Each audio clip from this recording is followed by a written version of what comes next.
नखशिख खंड का 18वां पैराग्राफ। रानी पद्मावती की कमर की सुंदरता का वर्णन करते हुए हीरामान तोता राजा रतन सेन से कहता है, लंक पोहिम अस का आही न काहू। लंक कमर पोहिम धरती की अस ऐसी आही न काहू, किसी के बारे में नहीं कहा जा सकता।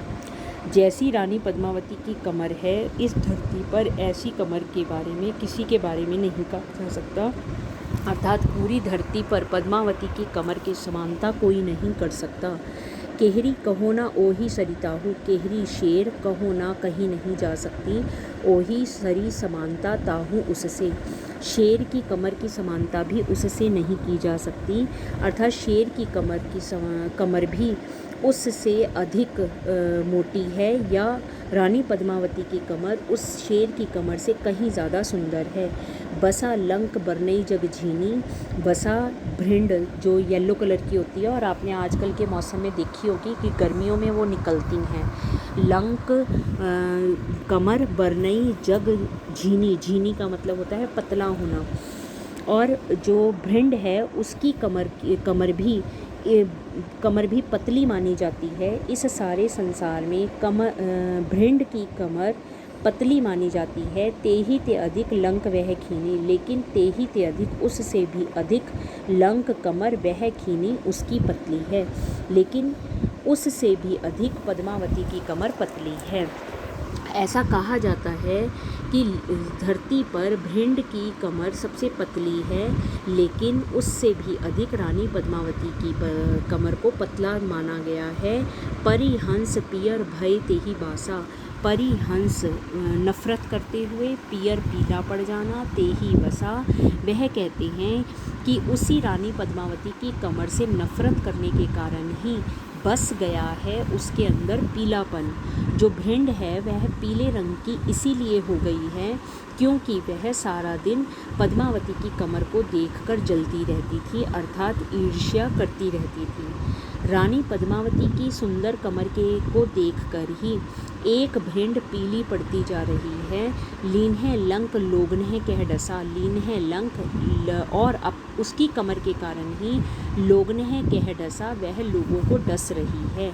अर्थात उस नफ़रत के कारण ही वह भिंड जो है वो लोगों को डंक मारती है, अर्थात अपना क्रोध निकालती है।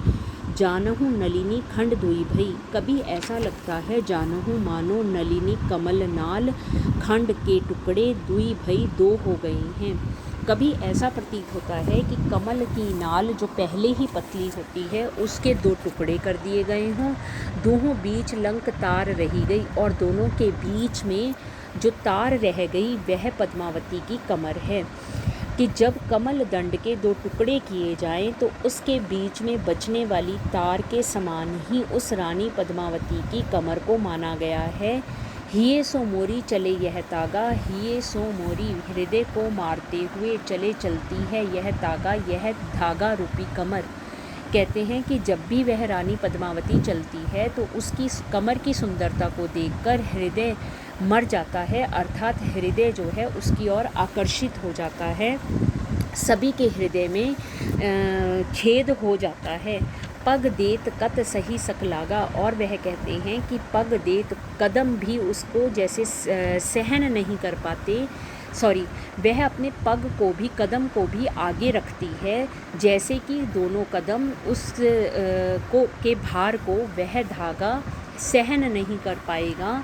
कहने का अभिप्राय यह है कि वह कवि कहता है कि उसकी कमर इतनी पतली है कि वह रानी पद्मावती के पैरों के भार को सहन नहीं कर पाएंगे, इसलिए वह अपना एक कदम आगे रखती है और एक पीछे। हिये सो मोरी चले यह तागा। हृदय को मारकर जैसे चलती है वह उसकी कमर, और ऐसा लगता है कि उसके पैर उसकी कमर का भाग उसके पैरों के भार को सहन नहीं कर पाएगा, इसलिए वह उस कदम को आगे कर देती है। क्षुद्र घंटी मोही नर राजा। क्षुद्र घंटी का मतलब छोटी घंटियाँ उसके कमर पर बंधी हुई हैं जो मोहित करती हैं नर राजा सभी राजाओं को अपनी ओर खींचने वाली हैं। इंद्र अखार आई जनु साजा। और कभी ऐसा लगता है कि इंद्र देवता ने अखाड़ा सजा लिया हो, अर्थात इंद्र देवता ने कोई रंगशाला सजाई हो जिसमें सभी देवताओं को बुलाया गया हो। मानहु बीन गहे कामिनी, राग ही सभी राग रागिनी।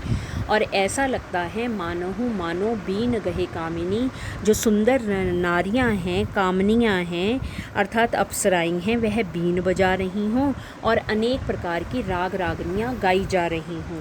उसकी घंटी की ध्वनि को सुनकर ऐसा लगता है मानो कि सुंदर स्त्रियां बीन बजा रही हों या फिर अनेक प्रकार की राग रागनियों को गा रही हो। सिंह ना जीता लंक सरी, हारी लीन है बनवास। सिंह ना जीता, शेर भी जीत नहीं सका, लंक सरी उसकी कमर की समानता से, हारी हार कर लीन है बनवास, वह जंगल में चला गया। सिंह भी जब उसकी कमर की समानता से जीत नहीं सका अर्थात हार गया, तो वह हार कर जंगल में जाकर छिप गया। तेहि ऋषि रकत मनई कर, खाई मरी के मांस। वहाँ पर ऋषि क्रोध के कारण रक्त मनई करी, खून पीता है, खाई मरी और खाता है मारकर मांस को। और शायद तभी वह उस जंगल में रहता हुआ गुस्से के कारण लोगों के खून को पीता है और उनको मार कर उनका मांस खा रहा है। रानी पद्मावती की कमर का सुंदर वर्णन करते हुए जो हीरामन तोता है वह कहता है कि अब मैं रानी पद्मावती की कमर का वर्णन करता हूँ। वह कमर जो सारे संसार में, इस धरती पर सारे संसार में सबसे सुंदर है। केहरी कहो ना ओही सरिता हो, शेर भी उनकी कमर की समानता नहीं कर सकता। बसा लंक बरनई जगजीनी, वह कहता है कि जो उसकी कमर है उससे तो भृंड की कमर भी पतली मानी गई है।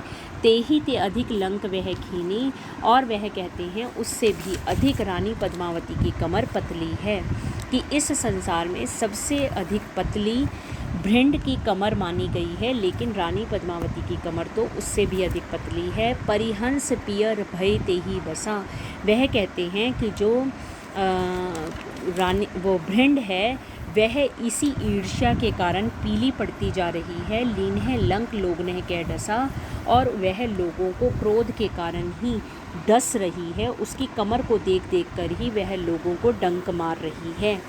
जानहु नलिनी खंड दुई भई, ऐसा लगता है मानो कि कमल नाल के दो खंड कर दिए गए हों। दोनों बीच लंक तार रही गई और दोनों के बीच में एक कमर के रूप में तार रह गई है। हिये सो मोरी चले यह तागा, वह कहते हैं कि वह धागा रूपी कमर हृदय को बार बार मार रही है। पग देत कत सही सकलागा, और वह एक कदम को इसीलिए आगे रखती है क्योंकि उसकी कमर उन पैरों के भार को सहन नहीं कर सकती। क्षुद्र घंटी मोही नर राजा, उसके कमर पर बंधी हुई छोटी छोटी घंटियाँ सभी राजाओं को मोहित कर रही हैं।